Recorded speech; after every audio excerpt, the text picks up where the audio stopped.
इस वीडियो का उद्देश्य किसी वर्ग विशेष की भावना को ठेस पहुंचाना नहीं है। हमने इसे सिर्फ शैक्षणिक दृष्टिकोण के उद्देश्य से बनाया गया है। क्या आरक्षण खत्म होने वाला है? क्या अब हमें government university and government job में आरक्षण नहीं मिलेगा? क्या आप सभी जनरल कैटेगरी में आ जाएंगे? चलिए आज इस आरक्षण के बारे में डिस्कस कर लेते हैं कि आरक्षण की क्या स्थिति है हमारे कॉन्स्टिट्यूशन में और क्या इसमें प्रोविजंस दिए गए हैं। तो फर्स्ट ऑफ ऑल हम आरक्षण के बारे में यदि जानते तो इसकी शुरुआत कहाँ से हुई। ये तो व्यवस्था ये बहुत पहले से चली आ रही थी हर आरक्षण की, लेकिन इसे संवैधानिक प्रावधान के रूप में जब पूना पैक्ट हुआ 24 सितंबर 1932 में, अंबेडकर जी और कई हिंदू नेताओं तथा महात्मा गांधी के सहयोग से इस एक्ट को पारित किया गया। इसमें यहाँ पर प्रोविजन दिया गया कि जो केंद्रीय मंत्रिमंडल होती, विधानमंडल होती है, जैसे अभी के समय में लोकसभा चल रही है, पार्लियामेंट में जो लोकसभा है वो चल रही है, और उसी के साथ साथ जो उस समय होती थी विधानमंडल, मतलब उस समय की केंद्रीय विधानमंडल और अभी की जो राज्यसभा की जो विधानसभा होती है उसमें आरक्षण दिया गया था। वहाँ पर गवर्नमेंट अंग्रेजों के द्वारा दिया गया था कि दलित और पिछड़े वर्ग को पूना पैक्ट के माध्यम से आरक्षण दिया गया था। तो अब उसी की शुरुआत यहाँ पर, अब जैसे ही आज़ादी हमें मिली तो वो यहाँ पर भी प्रोविजन किया गया कि अब दलित वर्ग को उठाने के लिए ही आरक्षण दिया गया था कि वो उन सब की स्थिति अब सब इक्वलिटी लाने के लिए ही दलित वर्ग को आरक्षण, दलित वर्ग तथा जो भी पिछड़े जनजातियाँ थी, जनजातियाँ और बहुत सी जो पिछले लोअर क्लास के जो लोग थे उन्हें आरक्षण प्रदान किया गया ताकि सभी इक्वल रूप से जाएं। क्योंकि हमारे संविधान में एक आर्टिकल दिया गया समानता का अधिकार, जो हमारा फंडामेंटल राइट भी है, तो वहां पे प्रोविजन किया गया आर्टिकल के बारे में। चलिए हम इसे देखते हैं आर्टिकल में क्या क्या प्रोविजन दिए गए हैं। तो आर्टिकल में जैसे जो आर्टिकल का भाग नंबर 3 है जो फंडामेंटल राइट है, वहां पे दिया गया है आर्टिकल नंबर 14 से 18 तक, जैसे आप स्क्रीन में देख पा रहे होंगे। यहाँ पर दिया गया है राइट टू इक्वलिटी, समानता का अधिकार दिया गया है। अब समानता का अधिकार दे दिया गया है, लेकिन अब सभी की भी समानता कैसी लाया जाएगा, तो इसलिए इसका प्रावधान किया गया। तो हमारे संविधान में आर्टिकल 14 से 18 तक के राइट टू इक्वलिटी का अधिकार दिए गए कि कैसे कैसे इक्वलिटी लाई जाएगी और हमारे क्या राइट्स होंगे इक्वलिटी के लिए। तो उसमें ही दिया गया यहाँ पे आर्टिकल नंबर 15 में। तो आर्टिकल 15 हमारा कहता है कि धर्म, रिलीजन, जाति, कास्ट, नस्ल, रेस, नस्ल, प्रजाति, जो हमारी प्रजातियां होती हैं वो नस्ल कि जैसे कि ये प्रजातियां कहने का मतलब है कि कोई अफ्रीकन हो गया, फिर कोई हो गया अमेरिकन हो गया, फिर हमारा इंडियन प्रजाति होती है, ये प्रजाति नस्ल रेस कहते हैं इसे। फिर हो गया हमारा लिंग, जेंडर, फिर हो गया बर्थ ऑफ प्लेस, जन्म स्थान के आधार पर राज्य कोई भी भेदभाव नहीं करेगा। मतलब इन पांचों आधार पे राज्य किसी के साथ भेदभाव नहीं करेगा, सभी के साथ समान व्यवहार करेगा। अब जब जाति धर्म के आधार पर जब समान व्यवहार किया जाएगा तो आरक्षण कैसे मिलता है? तो इसी के क्लॉज में दिया गया आरक्षण का प्रावधान। आर्टिकल 15 का 3 कहता है, क्लॉज नंबर 3 कहते हैं कि महिलाओं और बच्चों के लिए राज्य मतलब देश कुछ विशेष प्रावधान करेगा उन्हें आगे लाने के लिए। अब यहाँ पर कह दिया महिलाओं बच्चों के लिए विशेष प्रावधान किया जाएगा। फिर इसी के आर्टिकल 15 के क्लॉज नंबर 4 में कहा गया है कि सामाजिक और शैक्षिक दृष्टि से जो पिछड़े वर्ग के लोग हैं, ओबीसी, एसटी, एससी जो भी लोग हैं, उन लोग के लिए विशेष प्रावधान करेगा। कौन करेगा? राज्य करेगा। मतलब राज्य जो देश है इन पिछड़े वर्गों के लोगों के लिए, पिछड़े वर्गों के जो मतलब जो भी समूह है जिसमें एसटी, एससी, ओबीसी सभी आते हैं, इनके लिए विशेष प्रावधान करने से उन्हें आर्टिकल 15 रोकेगा नहीं। आर्टिकल 15 कहते हैं कि इसके आधार पर, इन पांचों के आधार पर भेदभाव नहीं किया जा सकता, लेकिन इसमें आर्टिकल 15 के क्लॉज नंबर 4 में ही कहा गया कि इनके लिए विशेष प्रावधान किया जा सकता है कि मतलब समानता लाने के लिए इन जो सामाजिक और शैक्षिक ऐसे पिछले लोग हैं इनके लिए विशेष प्रावधान किया जा सकता है। फिर आर्टिकल 15 का क्लॉज नंबर 5 कहते हैं कि इनमें जो हमारे शैक्षणिक संस्थान होगी इनमें जो सीट के आरक्षित इन लोगों के लिए किया जाएगा। मतलब जो हमारे गवर्नमेंट यूनिवर्सिटी एंड कॉलेज में जो आरक्षण रहता है वो आर्टिकल 15 के 5 में दिया गया है। आर्टिकल 15 के क्लॉज नंबर 5 में यूनिवर्सिटी एंड कॉलेज के लिए आरक्षण दिया गया, जो भी शैक्षिक संस्थान होते हैं उनके रिजर्वेशन का प्रावधान किया गया है। फिर एक अभी नया अमेंडमेंट किया गया तो इसमें आर्टिकल 15 के क्लॉज नंबर 6 में जोड़ा गया ईडब्ल्यूएस जो होते हैं इकोनॉमिक वीकर सेक्शन, आर्थिक रूप से जो पिछड़े वर्ग हैं, इनके लिए भी 10% आरक्षण प्रावधान यही इसी में किया गया है, जो गवर्नमेंट यूनिवर्सिटी कॉलेजों में जो सीट के लिए आवंटित होती है इसमें किया गया।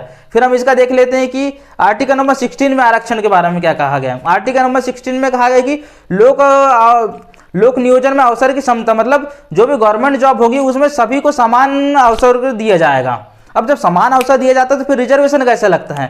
तो रिजर्वेशन ऐसे लगते हैं कि इसमें भी कुछ ऐसे प्रावधान किए गए जिससे रिजर्वेशन नौकरियों जो जॉब होते हैं गवर्नमेंट जॉब उसमें दिया जाता है चलिए अब हम इसे देख लेते हैं। आर्टिकल 16 के क्लॉज नंबर 4 में दिया गया है कि राज्य सरकार या देश को जो संविधान में प्रावधान करता है कि देश इन सभी रिजर्व कैटेगरी के आरक्षण देने से नहीं रोका जा सकता। आर्टिकल जो 16 है उसमें दिए गए अवसर सभी को समान अवसर दिए जाएंगे, लेकिन जो आर्टिकल 16 का जो क्लॉज नंबर 4 कहता है कि सरकार को नहीं रोका जा सकता उन्हें रिजर्वेशन देने के लिए। फिर आर्टिकल 16 के क्लॉज नंबर 4 का ये कहता है कि एसटी एससी को पदोन्नति में आरक्षण दिया जाएगा। अभी इसका जो फैसला हमारे सुप्रीम कोर्ट में चल रहा है तो हम इसके बारे में ज्यादा बात नहीं करेंगे। फिर आर्टिकल 16 का 4 का बी कहता है कि जो बैकलॉग को भर्तियां हैं वो राज्य सरकार के द्वारा की जाएगी। जो बैकलॉग जो पद निकलते हैं बहुत से क्षेत्रों में उनकी जो भर्तियां वो राज्य सरकार के द्वारा की जाएगी, तो उसमें कोई हस्तक्षेप नहीं किया जा सकता कि रिजर्वेशन नहीं लगने के लिए कोई हस्तक्षेप नहीं किया जा सकता। तो आज जैसे फिर इसमें आर्टिकल फिर वो अमेंडमेंट किए गए थे ईडब्ल्यूएस वाला, तो इसका भी आर्टिकल नंबर 16 के क्लॉज नंबर 6 में दिया गया है कि सरकारी जो जॉब है उसमें 10% जो आरक्षण है वो ईडब्ल्यूएस मतलब आर्थिक रूप से जो पिछड़े वर्ग हैं उनके लिए दिया जाएगा। इसमें आरक्षण अलग से जो आरक्षण दिया जाता है उन्हें 10% वो इसमें अमेंडमेंट में जोड़ दिया गया, आर्टिकल 16 के 6 में जोड़ दिया गया। तो क्यों दिया गया आरक्षण? क्योंकि उस समय की स्थिति सामान्य नहीं थी, सभी एक जनजाति नीचे थी, एक कहने चाहिए एक वर्ग समूह नीचे था, एक समूह ऊपर था, तो इन सभी के भी समानता लाने के लिए ये हमारा फंडामेंटल राइट दिया गया, मूल अधिकार दिया गया कि सभी को एक समान दृष्टि से लाया जा सके। अब आपने तो इसके देख चुके कॉन्स्टिट्यूशन जो प्रोविजन दिए गए, प्रावधान दिए गए हमारे संविधान में आरक्षण के बारे में। तो चलिए देख लेते हैं अब इसके बारे में कि कहाँ कहाँ लगता है ये आरक्षण, कहाँ कहाँ हमारा रिजर्वेशन काम आता है। तो सबसे पहले देखेंगे आपने सरकारी नौकरियों में बिल्कुल आता है काम, ये इसके मतलब जो मेन हमारा आधार है वो सरकारी नौकरी में लगता है। हमारा निकलता है गवर्नमेंट यूनिवर्सिटी एंड कॉलेज में, वहाँ पर भी सभी के लिए आरक्षित की जाती है सीटें, एसटी एससी ओबीसी के लिए, ईडब्ल्यूएस जो भी हमारे जो रिजर्व कैटेगरी उनके लिए आरक्षित की जाती है।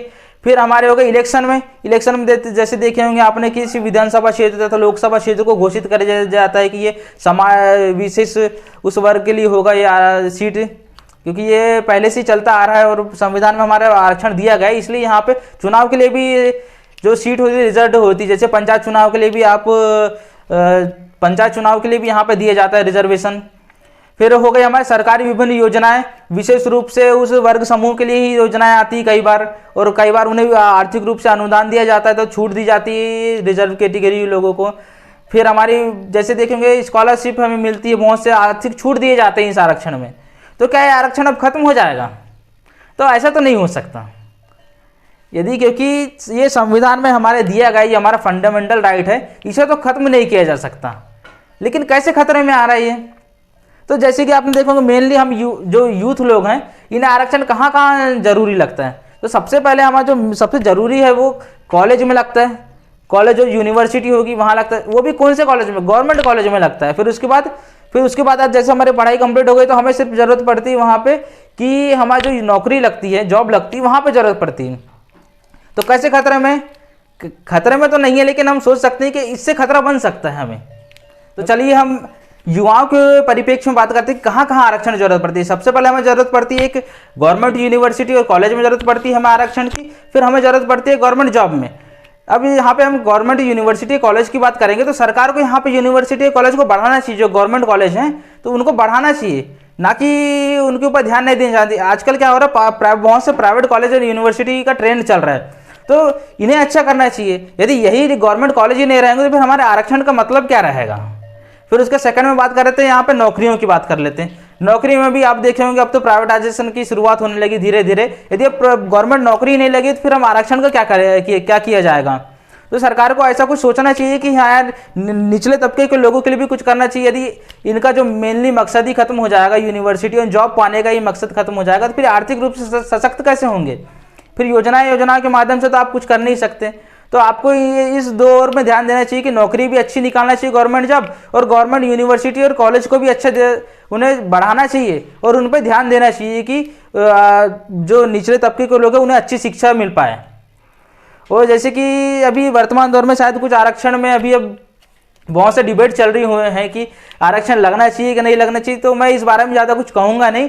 लेकिन हाँ, वर्तमान स्वरूप में यदि इसमें कुछ सुधार तो होना चाहिए। जैसे कि अब बहुत से लोग हैं जो रिजर्व कैटेगरी के लोग हैं, वो बहुत से ऊंचे तबके में पहुंच गए हैं, तो उन्हें इस आरक्षण को छोड़ना चाहिए। तथा जो जरूरतमंद लोग हैं, सच में जो जिनको जो नीडी पीपल है, जो जरूरतमंद पीपल है, उन्हें आरक्षण मिलना चाहिए। जो बड़े बड़े जो ऑफिसर बन चुके हैं लोग, उन्हें आरक्षण को खुद से छोड़ देना चाहिए। हालांकि किसी सरकार के लिए पॉसिबल नहीं कि आरक्षण को खत्म किया जा सके तत्काल में, हाँ, लेकिन सुधार के रूप में ये करना चाहिए कि कुछ ऐसा कानून लाया जा सके कि जिन्हें आरक्षण मिल चुका है, जो अच्छे सशक्त परिवार हो चुके हैं आरक्षण पाके, तो उन्हें आरक्षण ना दिया जाए। मतलब आरक्षण उन्हें स्वयं से त्याग कर वो जरूरतमंद लोगों तक पहुंच पा रहे, उनका अच्छा वेलफेयर कल्याण हो सके।